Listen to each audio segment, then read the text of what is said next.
The Prime Minister says she's prepared to consider further changes to asylum seeker policy, and she's open to a compromise deal with the opposition to end the stalemate over border protection.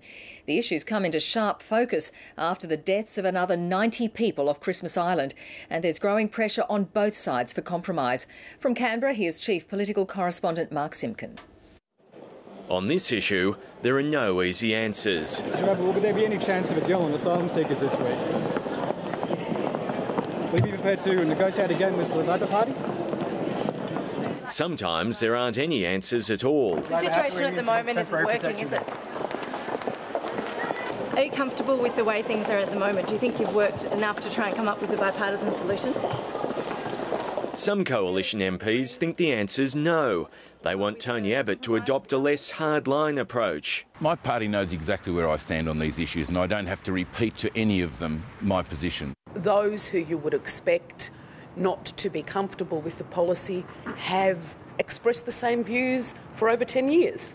So there is consistency and extraordinary unity of the vast majority in the coalition party. The government's already proposed a compromise that would reopen Nauru, but only if the coalition signed up to Labor's so-called Malaysia solution.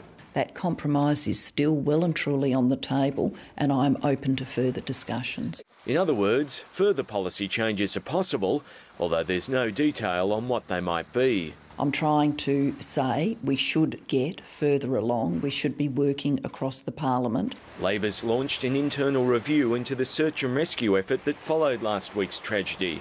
The Greens are questioning whether the response would have been different if a yacht was sinking. Do we apply the same standards to refugee boats as we do to any other boat at sea? No, a life at sea is a life at sea. A compromise on asylum seeker policy is still unlikely, despite the tragedy and despite Liberal and Labor MPs being uncomfortable with the standoff. The ABC's learned backbenchers from both major parties met with key crossbenchers today. They discussed a bipartisan approach and will meet again later in the week. Mark Simpkin, ABC News, Canberra.